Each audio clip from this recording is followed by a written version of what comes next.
ముందుగా మనం అట్లా కూర్చున్న తర్వాత ఎడమ కాలు చాపేస్తాం, కుడి కాలు మోకాల దగ్గర నుంచి మడిచి అట్లా పెట్టుకున్నాక ఎడమ చేత్తో ఎడమ పాదాన్ని పట్టుకుంటాం, కుడి చేయిని పైకి లిఫ్ట్ చేసి సైడ్ అట్లా స్ట్రెచ్ చేయాలి. ఇలా చేసిన తర్వాత కుడి చేయి నేల కానిచ్చి ఎడమ చేయిని పైకి లిఫ్ట్ చేసి అట్లా స్ట్రెచ్ చేస్తాం. ఎంత సైడ్ అట్లా స్ట్రెచ్ చేస్తే అంత మంచిది అనమాట.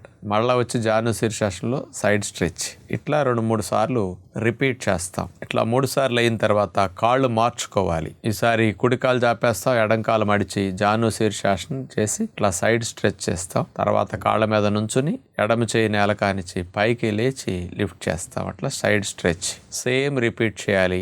ఇటు 3-4 సార్లు. మళ్ళీ బాడీలో చూడండి అన్ని భాగాలు ఎలా కదలికలు వస్తున్నాయో. అందుకని కూర్చున్నందువల్ల వచ్చిన టైట్నెస్ అంతా బాగా తగ్గుతుంది వీటిలో. ఇక సీట్ ఆనిచ్చి కూర్చుంటాం, కాళ్ళు ముందుంటాయి, చేతులు వెనకుంటాయి. అలా పెట్టిన తర్వాత చేతుల్ని కాళ్ళని నేలకేసి అట్లా నొక్కుతూ నడుమును పైకి లిఫ్ట్ చేస్తాం. మళ్ళీ దింపేసేయాలి. ఒక 3 సార్లు అట్లా చేస్తే 4 సార్లు బాగుంటుంది. Cat and cow pose exercise లా చేస్తాం. అప్పుడు కుడికాలు పైకి లిఫ్ట్ చేసాం, మెడనే నడుము వెనక్కి విరిచాం. ఇప్పుడుసారి కుడికాలు లోపలికి తీసుకొచ్చి మోకాల దగ్గరికి గడ్డ వచ్చేటట్లా ఉంచుతాం మనం. మళ్ళా పైకి, మళ్ళా లోపలికి. నెక్స్ట్ ఈసారి ఎడమ కాలు మూమెంట్, క్యాట్ అండ్ కౌ పోజులు ఎక్సర్సైజ్ ఇట్లా చేస్తాం. ఇట్లా 4-5 టైమ్స్.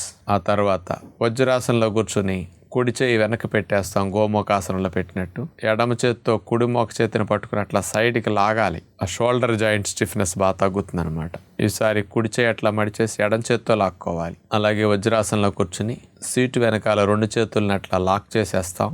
ఆ తర్వాత నుంచి 2 చేతులు కలిపేసి సైడ్కి కుడివైపుకి గుప్పడి తీసుకెళ్ళి సైడ్కి ట్విస్ట్ చేయాలి నడుముని. ఈసారి ఎడం వైపుకి తీసుకెళ్తాం, కుడివైపుకి నడుము ట్విస్ట్ చేస్తాం. మళ్ళీ స్ట్రైట్గా చాపేసి ఈసారి కుడివైపుకి, మళ్ళీ స్ట్రైట్గా చాపి మళ్ళీ ఎడం వైపుకి.